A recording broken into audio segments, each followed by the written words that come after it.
You are reading this on a screen right now. And somewhere, in the back of your mind, you already know something is wrong. Not with the screen, with you. With what the screen is doing to the most important parts of your life without you even noticing it's happening. Because here is what nobody is talking about. The damage is not loud. It does not announce itself. It creeps in so quietly that by the time you feel it, years have already passed. Conversations have already been lost. People who mattered have already started to pull away. And the terrifying part is that most people never connect the dots until it is far too late. So stay with me here, because what you are about to hear is going to feel uncomfortably familiar, and that is exactly the point. Think about the last time you were fully present with someone you love. Not half there, not with one eye on a notification, fully, completely undistracted there. Can you remember it? Really remember it? If you're struggling to answer that question, you are not alone. Research consistently shows that the average person touches their phone over 2,500 times every single day. 2,500 interruptions between you and the real world around you, between you and the people who actually need you. And here is where it gets personal. You have probably sat in a room with someone you care about deeply, and both of you were on your phones. Nobody said anything, nobody needed to. There was just this quiet, invisible wall between two people who love each other. And in that silence, something small died. A moment that could have been a memory became nothing, just another evening that disappeared. Now imagine that happening every single day. For months, for years. That is not just distraction anymore. That is the slow erosion of everything that makes life actually worth living.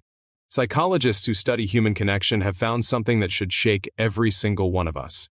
The mere presence of a phone on a table, even if it is face down, even if it is turned off, even if nobody touches it, reduces the quality and depth of a conversation between two people.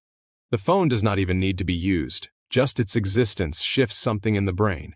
Your mind starts to divide, your attention splits, and the person sitting across from you feels it even if they cannot name it. That feeling of not being truly seen by someone who is supposed to love you. That quiet hurt. You have felt it, have you not? Maybe you have even caused it without realizing. Now, before we go any deeper into this, I want to be direct with you about something. There is a program linked in the video description below that goes far beyond what I can cover in a single video. It exists for people who are serious about reclaiming their relationships and their mental clarity in a world built to steal both. I am only bringing it up once right now because if even 10% of what I have already said has hit home for you, you are exactly the kind of person it was designed for. Not everyone will take that step. Most people will watch this, feel something, and then scroll to the next thing. If that is you, this program is probably not for you. But if something in you is saying enough is enough, the link is waiting. Now, back to what is really happening inside your life. Here is a truth that the technology companies do not want you to think about. These platforms are not designed to connect you. They are engineered by some of the brightest behavioral scientists on the planet to keep you looking at them. Infinite scroll was not created by accident. Notification timing is not random. The color red on that little badge was chosen because the human brain cannot ignore it. Every single element of these apps was optimized to hijack the exact same neurological reward system that makes you want food when you are hungry. They are not selling you connection. They are selling you the feeling of connection while quietly replacing the real thing. And the cost of that substitution is devastating.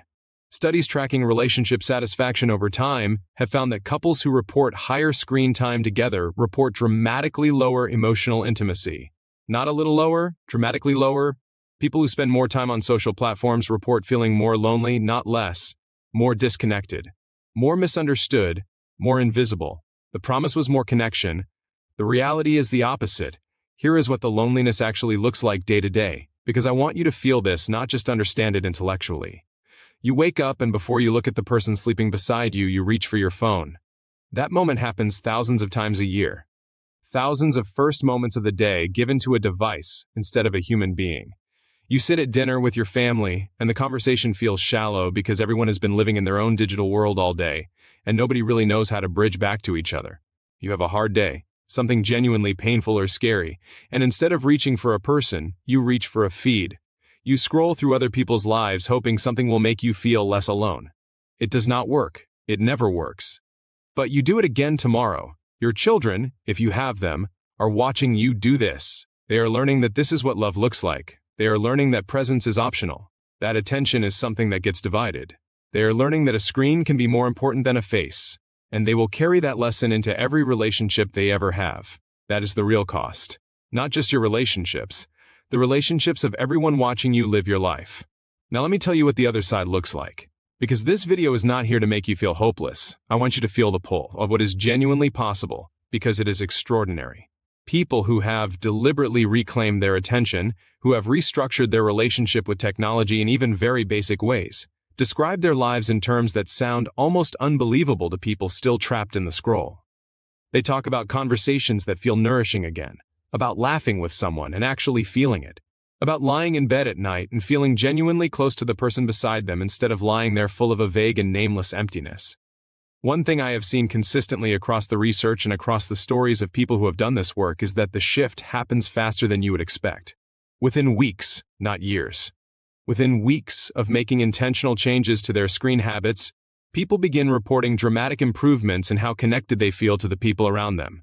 Not small improvements, dramatic ones. Couples who had been emotionally distant for years describe rediscovering each other. Parents describe their children starting to open up in ways they had not seen in a long time.